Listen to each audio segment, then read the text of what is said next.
आज काया club global पे हम डिस्कस करने वाले हैं एक ऐसी बीमारी के बारे में जो कई बार लोगों को कंफ्यूज कर देता है कि क्या आखिर उनको एक्चुअल विटिलिगो हो गया है या कुछ और।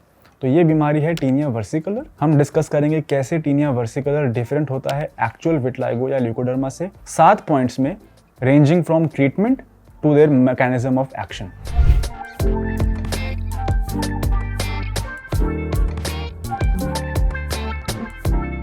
मेरा नाम है डॉक्टर सम्यक धवन और मैं हूं कंसल्टेंट काया क्लब ग्लोबल पे, जहां हम पिछले 30 सालों से 2 लाख से भी अधिक पेशेंट्स को सफ़ेद दाग और सोराइसिस का ट्रीटमेंट दे चुके हैं। शुरू करने से पहले मैं रिक्वेस्ट करूंगा कि आप प्लीज़ इस चैनल को सब्सक्राइब कर लीजिए और बेल आइकन प्रेस कर दीजिए ताकि ऐसी डॉक्टर वेरीफाइड और इम्पॉर्टेंट इन्फॉर्मेशन सीधा आप तक पहुँचती रहे।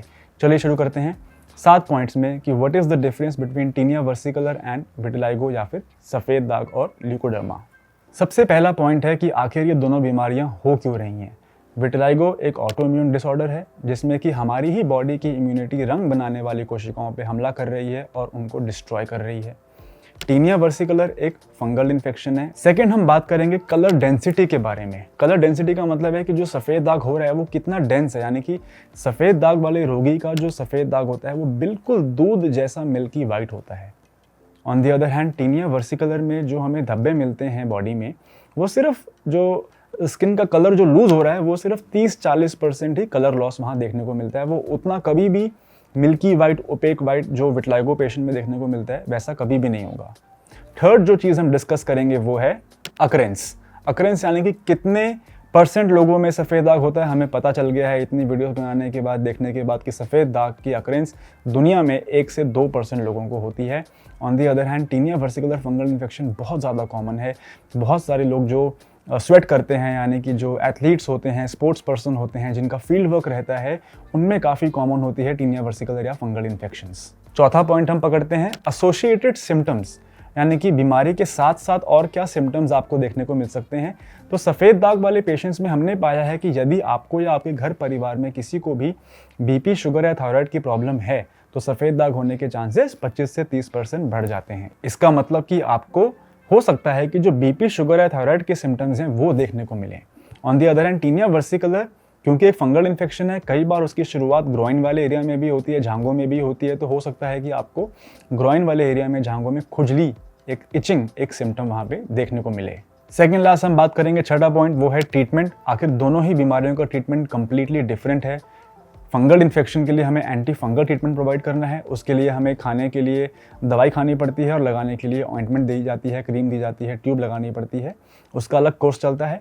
सफ़ेद दाग का ट्रीटमेंट जो है वो इस बात पर निर्भर करता है कैसे एक ही समय पे पुराना रंग वापस लाया जाए और नया दाग कैसे आने से रोकें, ताकि पुराने जो दाग आ चुके हैं उनका साइज़ भी ना बढ़े और उनका नंबर भी ना बढ़े, लेकिन एट द सेम टाइम जो दाग आ चुके हैं उसमें रीपिगमेंटेशन कैसे करें, उसका ट्रीटमेंट सफ़ेद दाग का इन बातों पर निर्भर करता है।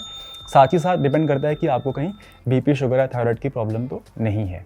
लास्टली मैं एक टिप देना चाहूँगा, जो 7th पॉइंट है वो ये है कि please do not self medicate. दोनों ही कंडीशन में आप खुद से इलाज करवाने की कोशिश ना कीजिए। कई बार ऐसा होता है कि पेशेंट जिनको फंगल इन्फेक्शन होती है वो काफ़ी लाइटली ले लेते हैं और फार्मेसिस्ट के पास चले जाते हैं, केमिस्ट के पास चले जाते हैं और वहाँ से कुछ ट्यूब ले लेते हैं लगाने के लिए, और कुछ समय लगाते हैं तो उनको सिम्टोमेटिक इम्प्रूवमेंट मिल जाती है खुजली से, बट जैसे ही हम उसको छोड़ते हैं वो बीमारी वापस आ सकती है। टीनिया वर्सिकुलर काफ़ी नोटोरियस है। फंगल इन्फेक्शन जो है वो छूने से फैल भी जाता है, सफ़ेद दाग कभी भी छूने से नहीं फैलता है।